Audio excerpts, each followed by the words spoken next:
আসসালামু আলাইকুম সুপ্রিয় শিক্ষার্থীরা, কেমন আছো সবাই? আশা করি ভালো আছো। কেপিবি স্কুল এন্ড কলেজের অনলাইন ক্লাসে তোমাদের সবাইকে স্বাগতম। আজ আমি নবম ও দশম শ্রেণীর শিক্ষার্থীদের জন্য হায়াত মাহমুদের লেখা সাহিত্যের রূপ ও রীতি প্রবন্ধটি নিয়ে আলোচনা করব। আমাদের প্রথমেই জানা দরকার সাহিত্য কি। সাহিত্যের রূপরীতি যে আমরা জানবো সেটা সাহিত্য কি সেটা যদি না জানি তাহলে কিন্তু পুরো ব্যাপারটাই অন্ধকারই থেকে যাবে। আসলে সাহিত্য বলতে লিখন শিল্পকে বোঝায়। আমরা এভাবেও বলতে পারি যে ইন্দ্রিয় দ্বারা জাগতিক বা মহাজাগতিক চিন্তা চেতনা, অনুভূতি, সৌন্দর্য ও শিল্পের লিখিত রূপটাই হচ্ছে সাহিত্য। আবার এভাবেও বলা যায় যে লেখকের বাস্তব জীবনের অনুভূতির বর্ণনাই হচ্ছে সাহিত্য। তাহলে লেখক হায়াত মাহমুদ সাহিত্যের রূপ ও রীতি প্রবন্ধে এই আলোচনাটাই তিনি করেছেন যে কিভাবে কয়েকটা শাখার সমন্বয়ে সাহিত্যটা গড়ে উঠেছে। সাহিত্য নানা ধরনের। অনেক রকম উদ্ভিদ নিয়ে যেমন বাগান, তেমনি বিভিন্ন রকম সৃষ্টিকর্ম নিয়েই কিন্তু সাহিত্য। সাহিত্যের রূপ ও রীতি প্রবন্ধে অতি সংক্ষেপে বিচিত্র সাহিত্য রীতির পরিচয় তিনি তুলে ধরেছেন। কবিতা, নাটক, ছোট গল্প, উপন্যাস, প্রবন্ধ ইত্যাদি উপশিরোনামে লেখক প্রত্যেকটি রীতির স্বরূপ তুলে ধরার চেষ্টা করেছেন। তাহলে আমরা প্রবন্ধে যাওয়ার আগে হায়াত মাহমুদ সম্পর্কে আগে জেনে নেব।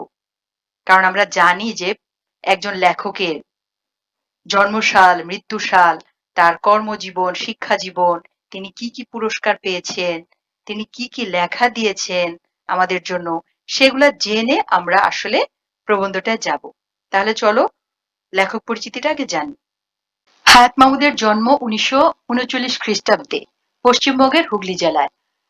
তিনি পশ্চিমবঙ্গে জন্মগ্রহণ করলেও তিনি কিন্তু ঢাকা থেকেই পড়ালেখাটা করেছেন। তিনি ঢাকার সেন্ট গ্রেগরিজ স্কুল থেকে প্রবেশিকায় উত্তীর্ণ হয়েছেন 1956 সালে। আর 1958 সালে তিনি তৎকালীন কায়েদে আজম কলেজ থেকে উচ্চ মাধ্যমিক পাশ করেছেন, বর্তমানে যেটা সরকারি হোসেন শহীদ সোহরাওয়ার্দী কলেজ। পরবর্তীতে তিনি ঢাকা বিশ্ববিদ্যালয় থেকে বাংলা অনার্স এবং মাস্টার্স পাশ করে আবার তিনি কলকাতায় যাদবপুর বিশ্ববিদ্যালয় থেকে পিএইচডি ডিগ্রিটা লাভ করেছেন। আর তিনি পেশা হিসেবে অধ্যাপনাকে বেছে নিয়েছিলেন। তিনি চট্টগ্রাম বিশ্ববিদ্যালয় ও জাহাঙ্গীরনগর বিশ্ববিদ্যালয়ে অধ্যাপনার শেষে বর্তমানে তিনি অবসর জীবনযাপন করছেন। আর কবিতা ও গল্প লেখা দিয়ে তার সাহিত্য জীবন শুরু হলেও পরবর্তীতে তিনি গবেষণা ও প্রবন্ধ সাহিত্যে বেশি খ্যাতি অর্জন করেছেন, কারণ এই লেখাগুলাই তার বেশি জনপ্রিয়তা লাভ করেছে। তিনি অনেক গ্রন্থ রচনা করেছেন, প্রায় অর্ধ শতাধিকের মতো। তবে তার উল্লেখযোগ্য গ্রন্থগুলো হচ্ছে স্বগত সংলাপ, প্রেম অপ্রেম নিয়ে বেঁচে আছি, এটা একটা কাব্যগ্রন্থ, রবীন্দ্রনাথ কিশোর জীবনী, নজরুল ইসলাম কিশোর জীবনী, প্রতিভার খেলা নজরুল, আবার আছে বাঙালি বলিয়া লজ্জা নাই, আবার কিছু গবেষণা ধর্মী তার রচনা আছে, যেমন বাংলা লেখার নিয়ম কানুন, কিশোর বাংলা অভিধান, এগুলা তার খুবই উল্লেখযোগ্য লেখা। আর সাহিত্য ক্ষেত্রে অসামান্য অবদানের জন্য তিনি কিন্তু বাংলা একাডেমি পুরস্কারও পেয়েছিলেন। তো তোমরা ডিটেলসে পড়ে নিবে, কারণ এই তথ্যগুলো জানা অনেক বেশি দরকার, কারণ আমাদের অবজেক্টিভে এই প্রশ্নগুলো অনেক সময় চলে আসে। আর কোনটা কি ধরনের রচনা এটাও তোমরা ভালো করে জেনে নিবে।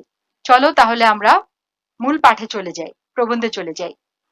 দেখো শিক্ষার্থীরা, প্রথম লাইনেই প্রাবন্ধিক বলছেন যে সাহিত্য বিশাল পরিধির একটা বিষয়। মানে প্রথমেই তিনি আমাদেরকে বুঝিয়ে দিতে চেয়েছেন যে যে প্রবন্ধটা নিয়ে তিনি আলোচনা করবেন সেটা কোনো ছোট কোনো বিষয় না, একটা বিশাল পরিধির একটা বিষয়। শুধু আমরা এক কথায় সাহিত্য বলে ফেলি, সংক্ষেপে কি বলছি, সাহিত্য। কিন্তু বিচারের সময় গদ্য, পদ্য, গল্প, উপন্যাস, কবিতা, নাটক এই সবগুলাকে আলাদাভাবে ব্যাখ্যা বিশ্লেষণ করে তবেই আমরা বুঝার চেষ্টা করি। আর সাহিত্যের রূপ বলতে সাহিত্যের বিভিন্ন শাখাকে বুঝে থাকি। শাখাগুলা কি? কবিতা, মহাকাব্য, নাটক, কাব্যনাট্য, ছোট গল্প, উপন্যাস, রম্য রচনা, এইরকম বিভিন্ন শাখা প্রশাখা। একটা যেমন গাছের বিভিন্ন ডালপালা থাকে, ঠিক সাহিত্যটাকে যদি আমরা একটা গাছের সাথে তুলনা করি তাহলে এর বিভিন্ন ডালপালাগুলা কি? কবিতা, মহাকাব্য, নাটক, কাব্যনাট্য, এগুলাকে আমরা আলাদা আলাদা করে এটা শাখা হিসেবে চিন্তা করে নিচ্ছি। তাহলে এটাকে বলছি কি? সাহিত্যের রূপটা হচ্ছে এই শাখাগুলা। আর রীতিটা কি? রীতিটা হলো ওই শাখাগুলো কিভাবে নির্মিত হয়েছে বা কি স্টাইলে এটা তৈরি করা হয়েছে সেই বিষয়ে যে পর্যবেক্ষণ বা আলোচনা, সেটাকে বলা হচ্ছে রীতি, অথবা নির্মাণ কৌশলটাই হচ্ছে এটার রীতি। তাহলে আমরা মোটামুটি বুঝে ফেললাম যে সাহিত্যের রূপ কি এবং রীতি কি। এখন প্রাবন্ধিক হায়াত মাহমুদ তিনি আলাদা আলাদা করে উপশিরোনামে কবিতা, নাটক, ছোট গল্প, মহাকাব্য, উপন্যাস এই সবগুলাকে আলাদা আলাদা করে তিনি আবার বর্ণনা করেছেন, এবং কোন সাহিত্যিক, কোন নাট্যকার, কোন কবি কোন রচনাটা লিখেছেন সেটাও তিনি সুন্দরভাবে এখানে কিছু বর্ণনা রেখেছেন। তাহলে চলো সেই হিসেবে আমরা প্রথমে কি পাচ্ছি? কবিতা। কবিতা কি? আমরা তো সবসময় কবিতা পড়ি, আমরা জানি কবিতা কি, কিন্তু তারপরেও আমাদের এখানে কিভাবে এটার বর্ণনা করেছে সেটাও একটু জানা দরকার। ছন্দবদ্ধ ভাষায় অর্থাৎ পদ্যে যা লিখিত হয় তাকে আমরা কবিতা বলে থাকি। তাহলে দেখো, যখন আমি বলছি যে জল পড়ে পাতা নড়ে, অথবা আজিয়ে প্রভাতে রবির কর কেমনে পশিল প্রাণের পর, এই যে আমি কথাগুলা বলছি কিভাবে ছন্দে ছন্দে বলছি তো। এখানে অনেক প্রকার ছন্দ আছে, যেমন মাত্রাবৃত্ত, স্বরবৃত্ত, অক্ষরবৃত্ত, আবার একটা ছন্দ আছে অমিত্রাক্ষর, আবার নতুন একটা ছন্দের আবিষ্কার হয়েছে সেটা হচ্ছে গদ্য ছন্দ। তাহলে এই ছন্দবদ্ধভাবে যেটা আমি বলছি সেটা কি হবে? সেটা হবে কবিতা। পদ্যে যেটা রচিত সেটাই হচ্ছে কবিতা। আর কবিতার প্রধান দুটি রূপভেদ হচ্ছে মহাকাব্য আর একটা হচ্ছে গীতি কবিতা বা গীতিকাব্য। নামটাতেই তোমরা বুঝতে পারবে, দেখো একটা হচ্ছে মহাকাব্য মানে বিশাল কাব্য, আর একটা হচ্ছে গীতি কবিতা, গানের সাথে যুক্ত আছে নামটার, গীতি কবিতা। প্রথমত এই দুইটা ভাগে ভাগ করা হয়, আর আরো এর কিছু শাখা প্রশাখা আছে যেটা কিনা গীতি কবিতার বিভিন্ন প্রকারভেদ, মহাকাব্যের বিভিন্ন প্রকারভেদ। তাহলে দেখি আগে মহাকাব্যের ব্যাপারটা কি। মহাকাব্য হচ্ছে বিশাল আকারের যে কাব্যটা, এটার সফল রূপটা আমাদের দেশে প্রথম দিয়েছিলেন মাইকেল মধুসূদন দত্ত তার মেঘনাদবধ কাব্যগ্রন্থের মাধ্যমে। মেঘনাদবধ কাব্যে মেঘনাদকে বধ করার মাধ্যমে একটা ঘটনা তিনি দিয়েছেন। আর মহাকাব্যের মূলত যে বিষয়টা থাকে সেটা থাকে যুদ্ধ বিগ্রহের কোনো কাহিনীকে অবলম্বন করে হয়, আর সেটা দীর্ঘ হয়, অবশ্যই দীর্ঘ হয়, সেটা আগেই বলেছি। আর মহাকাব্যের মধ্যে প্রধান যে দুটি কাহিনী আছে ভারতবর্ষ উপমহাদেশে, সেই সর্বপ্রাচীন দুটি কাহিনী হচ্ছে, একটা হচ্ছে রামায়ণ আর একটা হচ্ছে মহাভারত। আর মেঘনাদ বধ তো আগেই বললাম, মেঘনাদ বধের শুরুটা এরকম ছিল, উঠিলা রাক্ষসপতি প্রাসাদ শিখরে কনক উদয়াচল দিনমণি যেন অংশুমালী, এইভাবে ভেবে পুরাটা কাব্য করে একটা যুদ্ধ বিগ্রহের ঘটনা তিনি বর্ণনা করেছেন। আর মহাভারত এবং রামায়ণ সম্পর্কে এখানে কি বলেছে দেখো, যে মহাভারত সম্পর্কে বলেছে যে যা নেই ভারতে তা নেই ভারতে। এর অর্থ হচ্ছে মহাভারত গ্রন্থে যা নেই পুরা ভারতবর্ষে নেই, অর্থাৎ মহাভারতে সব ঘটনার বর্ণনা করেছেন, এটা আকারে বিশাল। আর রামায়ণ সেই তুলনায় খুবই ছোট একটা কাহিনী, যেমন পত্নী সীতাকে মানে স্ত্রী সীতাকে নিয়ে রামের বনবাস, আর তার অনুগামী হয়েছিল তার ছোট ভাই লক্ষণ। আর বনবাসে থাকার সময় লঙ্কা দ্বীপের রাজা রাবণ তার বোন শূর্পণখার সম্মান রক্ষার জন্য সীতাকে হরণ করে রথে চড়িয়ে আকাশ পথে উড়িয়ে নিয়ে গিয়ে লঙ্কায় তার বাগান বাড়িতে বন্দি করে রাখে। আর সীতাকে উদ্ধারের জন্য রাম এবং রাবণের মধ্যে যে যুদ্ধ হয়েছিল সেটাই হচ্ছে রামায়ণ কথা। এক কথায় মহাকাব্য কিন্তু অনেক দীর্ঘ কাহিনী কবিতা, এখানে অবশ্যই যুদ্ধ বিগ্রহ থাকতে হবে এবং কাহিনীটা অবশ্যই দীর্ঘ হতে হবে। তাহলে তোমরা মোটামুটি বুঝতে পারলে যে মহাকাব্যটা কি। আর মহাকাব্যের মূল লক্ষ্য হচ্ছে গল্প বলা, তাকে গদ্যে না লিখে লিখা হয় কি পদ্যে, আর এই জন্য বলা হয় মহাকাব্য। আর এর বাইরে আছে সংক্ষিপ্ত আকারের কবিতা যেটাকে আমরা বলছি গীতি কবিতা, যে দুইটা ভাগ রূপভেদ, একটা হচ্ছে মহাকাব্য একটা হচ্ছে গীতি কবিতা। আর ঔপন্যাসিক বঙ্কিমচন্দ্র মহাকাব্যের গীতি কবিতার চমৎকার একটা সংজ্ঞা দিয়েছেন, যে বক্তার ভাবোচ্ছ্বাসের পরিস্ফুটন মাত্র যাহার উদ্দেশ্য সেই কাব্যই হচ্ছে গীতিকাব্য। মানে মহাকাব্য তো জানলে যে একটা যুদ্ধ বিগ্রহের ঘটনা, তারপর বিশাল একটা কাহিনী থাকে। আর গীতিকাব্য হচ্ছে ক্ষুদ্র ছোট আকারের থাকে, যেমন থাকে ছোট্ট করে কোনো একটা লেখক যিনি তার অনুভূতিটাকে সংক্ষেপে প্রকাশ করছেন, তার মনের ভাবের উচ্ছ্বাসটাকে পরিষ্কার ভাবে প্রকাশ করাই যেটার উদ্দেশ্য, আর সেটার সঙ্গে একটু সুর মিলিয়ে যে গাওয়া হয় সেটাই হয়ে যায় আসলে গীতিকাব্য। একটু সুর মিশ্রণ করলে হয়ে যায়। এখানে আরেকটা ব্যাপার আছে যে ক্ষেত্র বিশেষে যদি কখনো এটা দীর্ঘ হয় তাহলেও কিন্তু সমস্যা নেই। কেন? কারণ ব্যক্তির মনের পূর্ণ অভিব্যক্তিটা প্রকাশিত যেখানে হয়ে যায় সেটাই হয়ে যাবে গীতিকবিতা।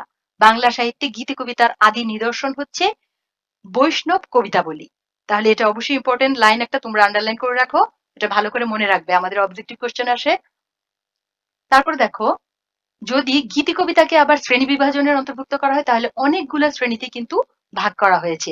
যেমন ভক্তিমূলক, তারপর আছে স্বদেশ প্রীতিমূলক, তারপর আছে প্রেমমূলক, প্রকৃতি বিষয়ক, চিন্তামূলক, দর্শনাশ্রয়ী কবিতা, এরকম অনেক আছে। আবার শোকগাথা বা শোককে আশ্রয় করে লিখিত যে কবিতা, এগুলা কিন্তু সবই গীতি কবিতার পর্যায়ভুক্ত। আবার দেখো, আমাদের যে জাতীয় সঙ্গীত আমরা গাই, আমার সোনার বাংলা আমি তোমায় ভালোবাসি, এই যে একটা কবিতা ছিল সেটাকে আমরা সুরের সাথে সমন্বয় ঘটিয়ে এটা কি করেছি আমরা, আমরা আমাদের জাতীয় সঙ্গীত হিসেবে নিচ্ছি। এটাও কিন্তু একটা গীতি কবিতা। আবার দেখো, বঙ্কিমচন্দ্রের যে, যিনি গীতি কবিতার সবচেয়ে চমৎকার সংজ্ঞাটা দিয়েছেন, তিনি লিখেছেন কি বন্দে মাতরম একটা গান আছে। আর রবীন্দ্রনাথের অসংখ্য কবিতা গান হিসেবে আছে এর গীতবিতান। তোমরা এই নামগুলো মনে রেখো, পরবর্তী টাইমে তোমাদের এগুলা কাজে লাগবে। তাহলে আমরা বুঝতে পারলাম যে মহাকাব্য এবং গীতি কবিতা সম্পর্কে, এগুলো তোমরা একটু ভালো করে পড়লে ভালোভাবে বুঝে যাবে। আর বাংলা কবিতায় বিশেষ দুটি ধারার জনক হচ্ছেন, একজন হচ্ছেন কাজী নজরুল ইসলাম, আর একজন হচ্ছেন জসীমউদ্দিন। আর কাজী নজরুল ইসলামকে আমরা জানি যে বিদ্রোহী কবি আমাদের, আর দ্বিতীয় জন হচ্ছেন পল্লী কবি, যিনি কিনা পল্লীর জীবনকে খুব সুন্দরভাবে আবেগ দিয়ে সুন্দরভাবে ফুটিয়ে তুলেছেন আমাদের সামনে। আর নজরুলের কবিতায় যে উদ্দীপ্ত কণ্ঠস্বর, দৃপ্ত ভাবের যে একটা দেখা পাওয়া যায়, সেটা কিন্তু পূর্বে মানে আগে কিন্তু বাংলা কাব্যে ছিল না। তিনি এটা প্রবর্তন করেছেন। একটা বিদ্রোহের সুর নিয়ে অগ্নিবীণা তিনি রচনা করেছিলেন যে বল ভীর চির উন্নত মম শির শির নেহারি আমারি নত শির ওই শিখর হিমাদ্রি।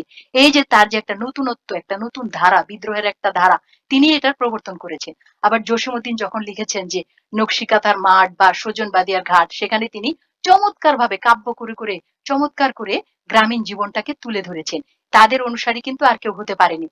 তারা একটা আলাদা একটা ঢং, আলাদা একটা স্টাইল তারা নির্মাণ করে গেছেন। জসীমউদ্দিন যখন তার সেই রূপাই কবিতা বলেন যে এই গায়ের এক চাষার ছেলে লম্বা মাথার চুল, কালো ছেলে কালো মানে চমৎকার ভাবে কাব্য করে করে করে করে মহা একটা কবিতা লিখেছেন নকশিকাঁথার মাঠ, যেটা কিনা পরবর্তীতে ইংরেজি ভাষায় অনুদিত হয়েছে। এগুলো হচ্ছে কাহিনী কাব্য। তাহলে এই হলো আমাদের মোটামুটি কবিতা সম্পর্কে আলোচনা। পরবর্তী তোমরা আরো বিশদভাবে এটা পড়ে জেনে নিও, আমি সংক্ষেপে বলে বলে যাচ্ছি। তারপর দেখো, নাটক, এটাও কিন্তু সাহিত্যের আরেকটা শাখা। নাটকটা কি? নাটক হচ্ছে আমরা কিন্তু সামনে দেখতে পাই, টেলিভিশন বা রেডিওতে আমরা দেখি অথবা মঞ্চায়িত হয়, তখন আমরা এটা সামনে দেখতে পাই। এই জন্য এটাকে বলা হয় দৃশ্যকাব্য বা শ্রব্যকাব্য। আমরা দেখতেও পাচ্ছি এবং শুনতেও পাচ্ছি। আর বিশ্ব সাহিত্যের সর্বপ্রাচীন শাখা হচ্ছে এই নাটক। সবার প্রথমে এটা রচিত হয়েছিল। আগে ছাপাখানা ছিল না, তখন ঘরে ঘরে এটা পঠিতও হতো না, শুধু অভিনয় করা হতো। আর নাটকের মূল লক্ষ্যই ছিল দর্শক সমাজ, সেটা পাঠকরা কিন্তু পাঠ করতো না।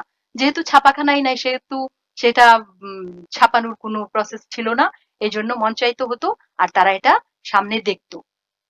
আর সাহিত্যের সকল শাখার ভিতরে নাটকই একমাত্র যা সরাসরি সমাজের যে কোনো ধরনের যে কোনো ধরনের সমস্যা বা যে কোনো ধরনের একটা সমসাময়িক ঘটনাকে সামনে উপস্থিত করা হয়, পাঠক গোষ্ঠীকে প্রভাবিত করতে পারে সরাসরি। আর সংস্কৃত অলংকারিক কিন্তু নাট্য সাহিত্যকে কাব্য সাহিত্যের মধ্যে গণ্য করেছেন।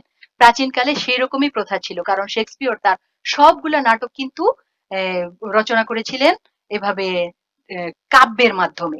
সাংস্কৃতিক অলংকারিকদের মধ্যে দুই ধরনের নাটক, দুই ধরনের হচ্ছে কাব্য, একটা হচ্ছে দৃশ্যকাব্য আর একটা হচ্ছে শ্রব্যকাব্য।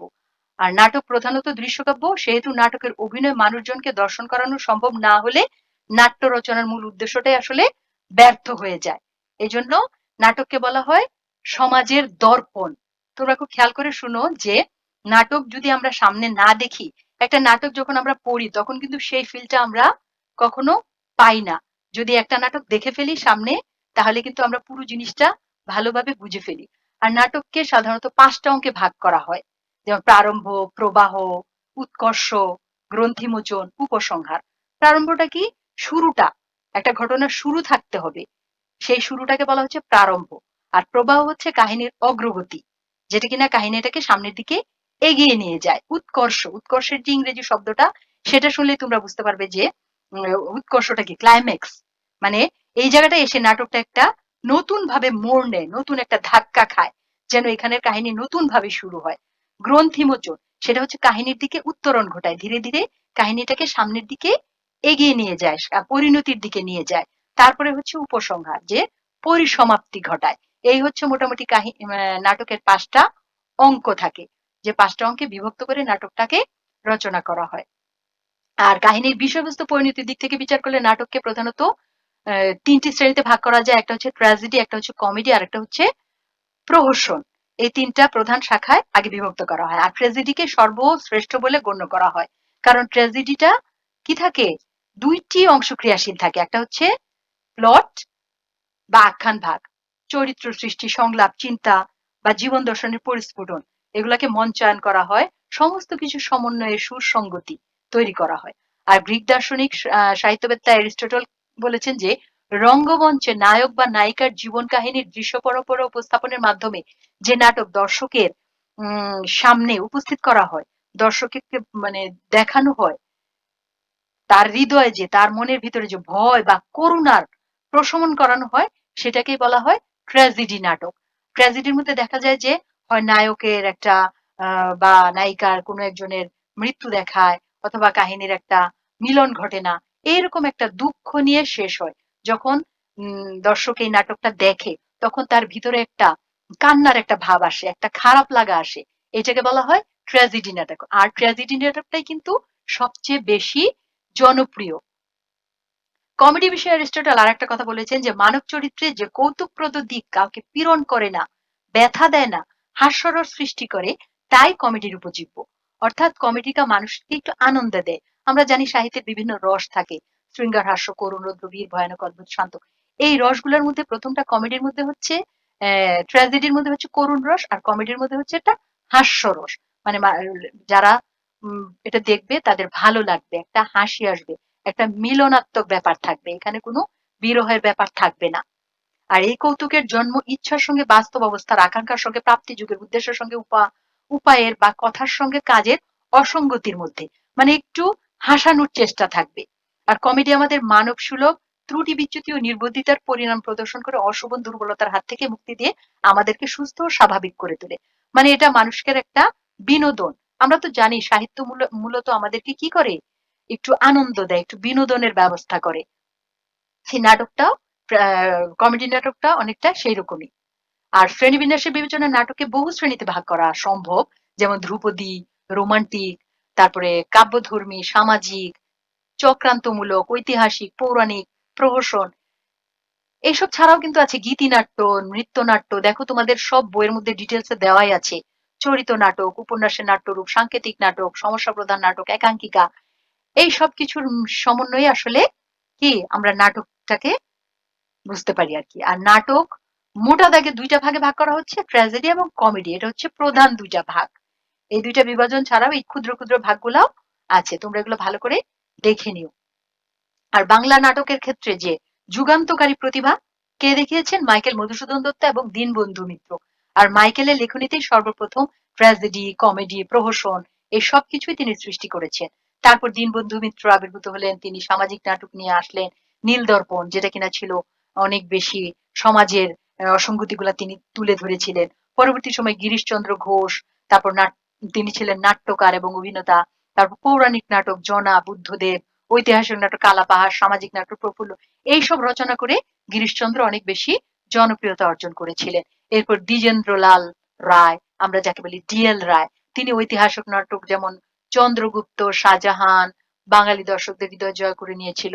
আর তার সমসাময়িক গণের মধ্যে ছিল অমৃতলাল বসু, ক্ষীরোদ প্রসাদ বিদ্যাবিনোদ, তারা ছিলেন উল্লেখযোগ্য। তারপরে আবির্ভাব হয় রবীন্দ্রনাথে। তিনিই কিন্তু বাংলা নাটকের মোড়টাকে অনেক বেশি ঘুরিয়ে দিয়েছিলেন।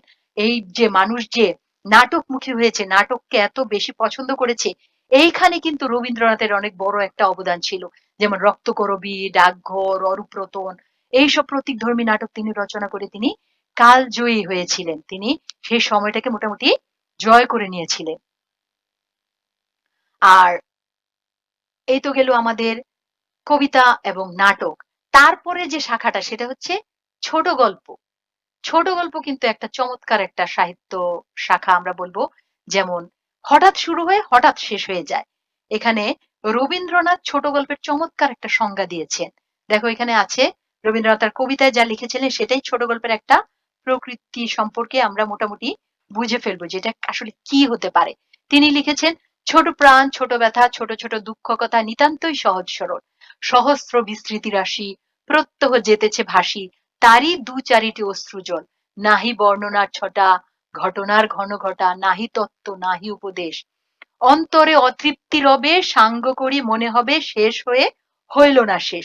এটাই হচ্ছে ছোট গল্পের সবচেয়ে চমৎকার একটা সংজ্ঞা, যেখানে শেষ হয়ে হইল না শেষ মানে সাঙ্গ করি মনে হবে শেষ করে ফেলেছি, কিন্তু আমার মনে হবে যেন আরো একটু কিছু শুনতাম যদি, আরো একটু কিছু জানতাম যদি, যে ঘটনাটা আসলে কি।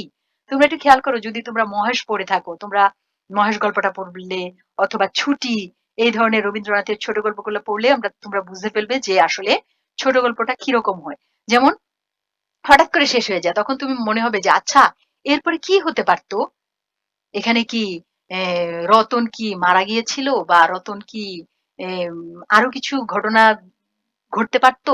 মানে তোমার একটু রেস্টটা থেকে যাবে, তোমার একটা অতৃপ্তি থেকে যাবে, তোমার আরো কিছু জানার একটা আগ্রহ জন্মাবে। আর এটাই হচ্ছে মূলত ছোট গল্প। হঠাৎ শুরু হঠাৎ শেষ, একটা কাহিনীর খণ্ড অংশ মাত্র আমরা বলতে পারি।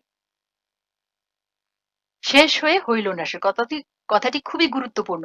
এই কথার ভিতরে বলে দেওয়া হয় যে ছোট গল্প কখনোই কাহিনীর ভিতর ঘটনার শুরু থেকে শেষ পর্যন্ত বলে দেয় না, যেমনটা ঘটে উপন্যাসের ক্ষেত্রে।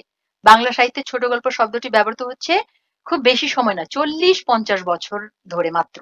তার পূর্বে শুধু গল্প হতো, ছোট গল্প হতো না। বড় আকারের গল্পকে বলা হতো উপন্যাসিকা, এখন আমরা যেমন ছোট নাটককে বলি নাটিকা, অর্থাৎ ছোট উপন্যাস বলা হতো উপন্যাসিকা। আর সাহিত্যের যত শাখা আছে, যেমন কাব্য, মহাকাব্য, নাটক, উপন্যাস, সেসবের মধ্যে ছোট গল্পই হচ্ছে সবচেয়ে সর্বকনিষ্ঠ, বেশি আগের না, একদম সবচেয়ে ছোট।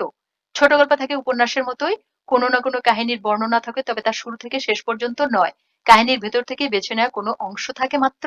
আর ইংরেজি সাহিত্যের উদাহরণ অনুসরণ করে বাংলায় যে উপন্যাস লিখিত হয়েছিল, ছোট গল্প সেই রকমই পাশ্চাত্য সাহিত্য থেকেই অনুপ্রাণিত হয়ে ছোট গল্পগুলা রচিত হয়েছিল।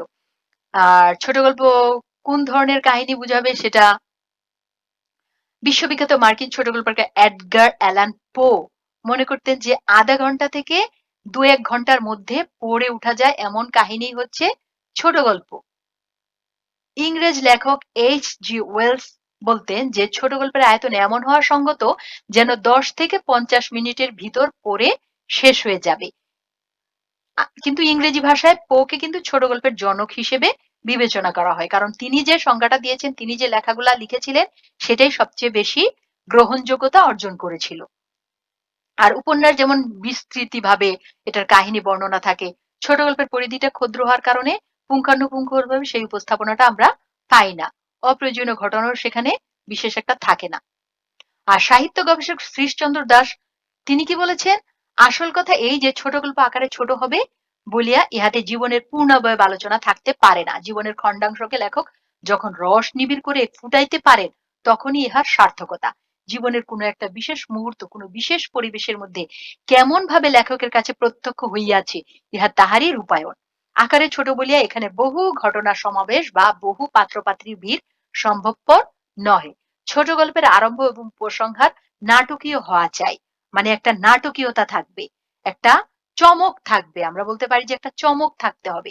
আর সত্য কথা বলতে কি, কোথায় আরম্ভ করতে হবে এবং কোথায় সমাপ্তি রেখা টানতে হবে, এই শিল্প দৃষ্টি যার থাকবে না তার পক্ষে আসলে ছোট গল্প লিখতে চেষ্টা করা আসলে এটা একটা লাঞ্ছনার মতোই। এখানেই তিনি এই কথাটা বলেছেন যে বাংলার সার্থক ছোট গল্পকার ছিলেন রবীন্দ্রনাথ ঠাকুর। তিনি অনেক ছোট গল্প লিখেছেন। যেমন আমরা যে গল্পগুচ্ছের প্রত্যেকটা গল্পই কিন্তু ছোট গল্প, কঙ্কাল, সুভা, তারপরে এরকম অনেক ছোট গল্প আছে, তোমরা সময় পেলে পড়ে নিও। চারিত্রিক বৈশিষ্ট্য অনুসারে ছোট গল্প বহু প্রকারের হতে পারে, যেমন দেখো শ্রেণীবিন্যাসটা তিনি কিভাবে দেখিয়েছেন প্রাবন্ধিক হায়াত মাহমুদ। এখানে বলছেন প্রেম বিষয়ক, সামাজিক, প্রকৃতি, মানুষ সম্পর্কে অতি প্রাকৃত কাহিনী, হাস্যরসাত্মক, উদ্ভট, সাংকেতিক, প্রতীকধর্মী, ঐতিহাসিক, বিজ্ঞান ভিত্তিক, গার্হস্থ্য বিষয়ক, মনস্তাত্ত্বিক, মানে সব বিষয় তো আমরা দেখতে পাচ্ছি। মনুষ্যতর, প্রাণী জগৎ, বাস্তবনিষ্ঠ, গোয়েন্দা কাহিনী বা ডিটেকটিভ গল্প, আর বিদেশি পটভূমিকা রচিত গল্প, এই বিভিন্ন আকারে ভাগ করা হয়েছে। আর আমাদের জন্য গর্বের বিষয় এটাই যে বাংলা ভাষায় উপরোক্ত সব কটি শ্রেণীরই গল্পই বাঙালি লেখকবৃন্দ লিখে গেছেন, আর এখন পর্যন্ত কিন্তু লিখছেন। তাহলে আমরা কি বলতে পারি যে আমরা সাহিত্যে মোটামুটি ভালোই সমৃদ্ধ। ছোট গল্পের দিক দিয়েও, নাটক কবিতায় তো সমৃদ্ধ আছি, কারণ আমরা জানি যে আমাদের রবীন্দ্রনাথ, নজরুল, জসিমউদ্দিন, তারপরে আরো অনেক কবি আছেন, অনেক সাহিত্যিক আছেন যারা কিনা ছোট গল্প লিখেছেন, নাটক লিখেছেন, কবিতা লিখেছেন। এরা সবাই কি করেছেন, আমাদের উপন আমাদের যে সাহিত্যটাকে অনেক বেশি সমৃদ্ধ করে গেছেন। তাহলে এই আমরা ৩টা পার্ট নিয়ে আজকে আলোচনা করলাম। পরবর্তী যে পর্বটা করব সেটার মধ্যে আমরা অন্য যে শাখাগুলো আছে সেগুলো নিয়ে আলোচনা করবে। তাহলে শিক্ষার্থীরা তোমরা ভালো করে পড়বে, আর পড়ে ভালো করে বোঝার চেষ্টা করবে। এমসিকিউ টাইপের প্রশ্নগুলোর জন্য তোমাদের ভালো করে বারবার পড়তে হবে, সৃজনশীলের জন্য ভালো করে পড়তে হবে। ভালো করে পড়ে আত্মস্থ করে তোমরা প্রবন্ধটা বোঝার চেষ্টা করবে। আজ তাহলে এ পর্যন্ত। সবাই ভালো থাকবে, ভালো করে পড়বে, আর দ্বিতীয় পর্বটা কিন্তু অবশ্যই দেখবে। তাহলে সবাইকে ধন্যবাদ জানিয়ে এখানে আমার ক্লাসটা আজকে শেষ করছি। আল্লাহ হাফেজ।